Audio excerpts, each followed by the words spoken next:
Morning light floods the desert. An abandoned RV sits silent, its windows shattered, its secrets buried in sand. Sirens whisper on the wind, but there is no one left to chase. The aftermath of Tuco Salamanca's fury still echoes through the mesas of New Mexico. Season 2 begins not with triumph, but with panic, the raw chemistry of survival after exposure. White and Jesse Pinkman are fugitives in their own minds. Tuco's unpredictability left bruises that can't be seen, broken ribs, shattered nerves, and a new understanding that the world they've entered isn't theoretical anymore. Hank Schrader, now a rising DEA hero, investigates Tuco's disappearance. He doesn't yet know that his own brother-in-law is the phantom behind the blue sky, meth dominating local busts. Walt fabricates stories of fugue states and memory loss to explain his absences, and the lie works, mostly. Skylar White clings to his side, interpreting deception as illness, while Walt Jr. watches in confusion at his father's unraveling.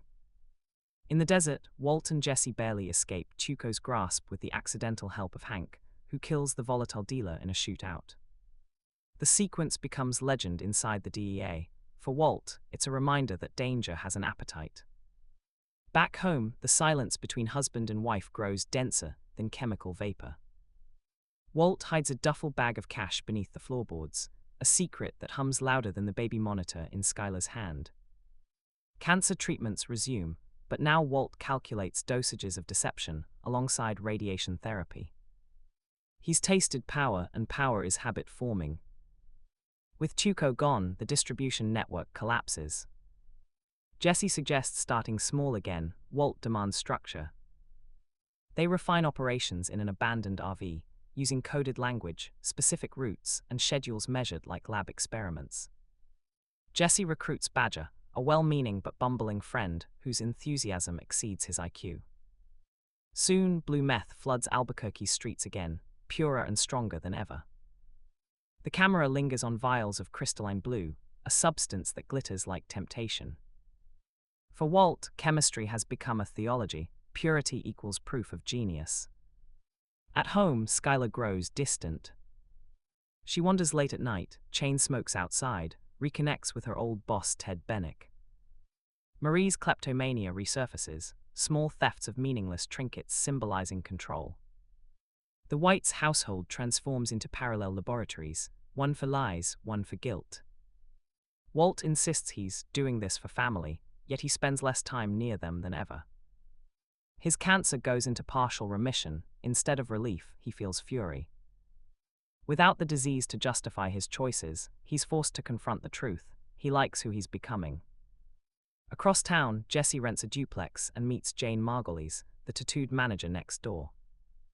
Their first interactions are comic and shy. He hides his lifestyle, she hides her history. But when their walls crumble, tenderness replaces chaos. For Jesse, Jane represents stability, art, and forgiveness. For viewers, she is oxygen, temporary, necessary, and doomed to run out. Walt notices Jesse's newfound calm and mistakes it for discipline. He encourages more cooking. Their lab sessions grow meticulous, rhythmic, almost musical. The blue crystals become a shared language between two broken men.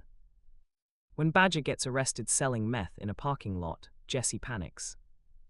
Enter Saul Goodman, criminal lawyer extraordinaire, a neon-suit salesman of legality. Saul's office is a carnival of American excess, inflatable columns, framed ads, and slogans that make crime sound customer-friendly. Walt first meets him under an alias, Mr. Mayhew. When negotiation fails, Walt kidnaps Saul in a ski mask and demands silence.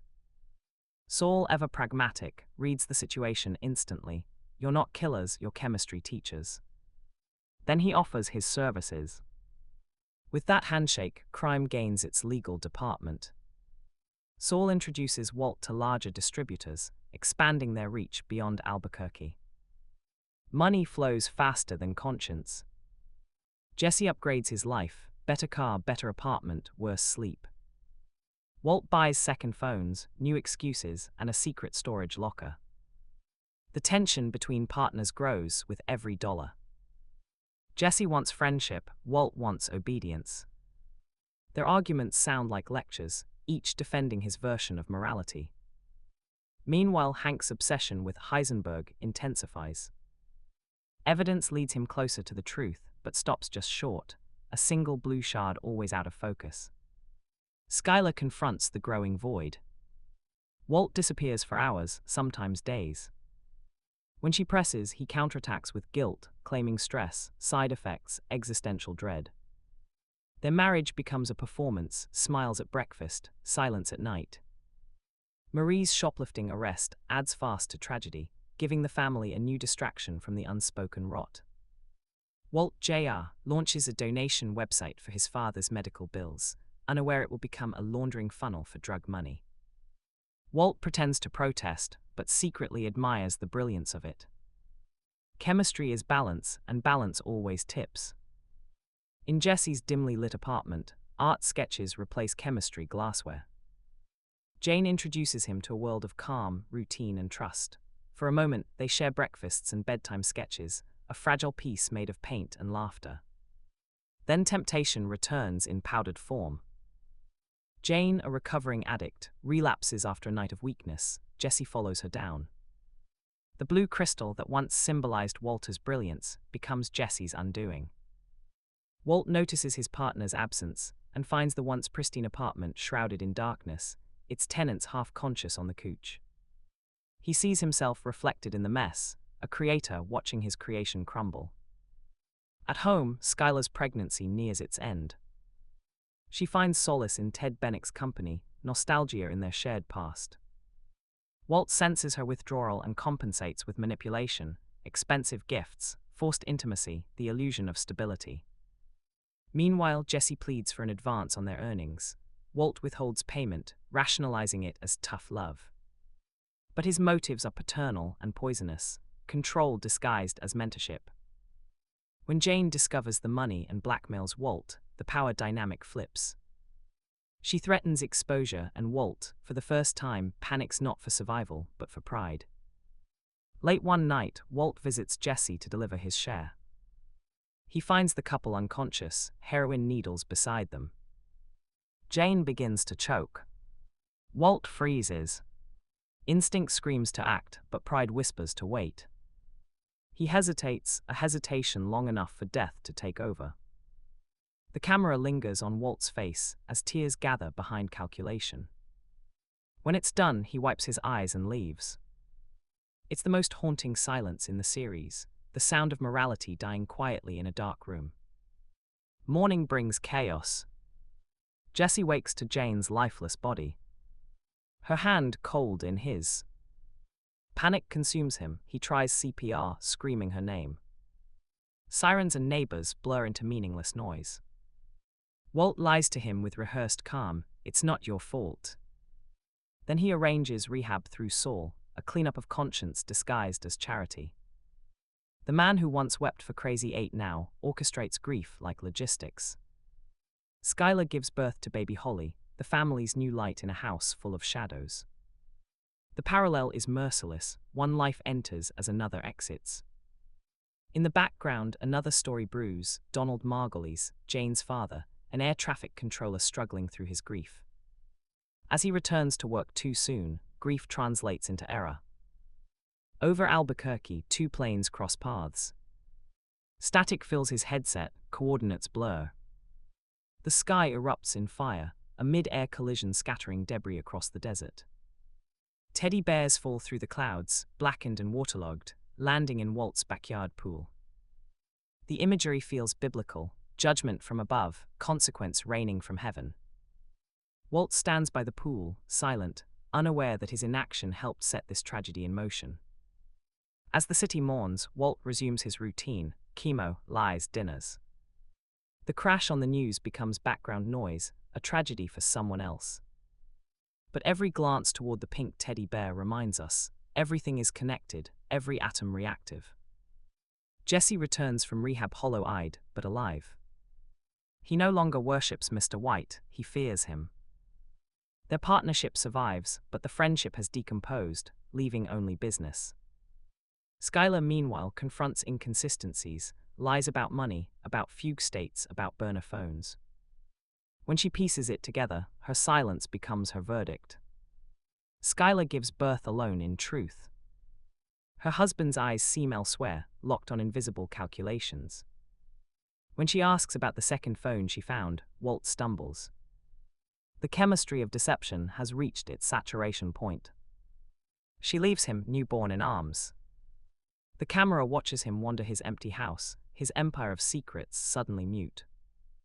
Outside, black smoke from the crash still curls over Albuquerque. The world burns, and Walter White stands untouched, the calm at the center of catastrophe. Season 2 deepens the reaction started in Season 1. If the first season was about transformation, this one is about consequence.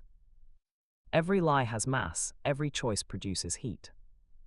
Jesse and Jane's romance mirrors Walt and Skylar's collapse, two relationships poisoned by control and addiction, one to drugs, the other to power. The direction sharpens its moral lens, sterile laboratories against human ruin, bright blue chemistry against the dull gray of grief. Even small details, a buzzing fly, a broken cup, a pool of water, echo Walt's need for control in a world built on chaos. Season 2 is Breaking Bad at its most deliberate. Each episode contributes to a slow chemical chain reaction, ending in literal combustion. The writing seeds the future without spoiling it, layering irony upon tension. Bryan Cranston gives a masterclass in quiet tyranny, his voice softens as his actions harden. Aaron Paul evolves Jesse from comic relief into emotional core, his collapse heartbreakingly human. Anna Gunn's Skylar becomes the season's conscience, trapped between love and suspicion. The cinematography mirrors their decline, clean geometry at the start, dissolving into fractured handheld chaos by the finale. Season 1 asked, "What would you do for your family?" Season 2 answers, "What would you do once you've done it?" Walter White is no longer dying, he's living in the aftermath of his own rebirth. He has killed, lied, and watched death without flinching. He has become both the experiment and the scientist, testing how far he can push human nature before it breaks. Above him, the sky still smolders. Below him, a baby sleeps. In between stands the man who thought he could control reactions, only to learn that some equations end in explosion. Fade to black. The reaction continues.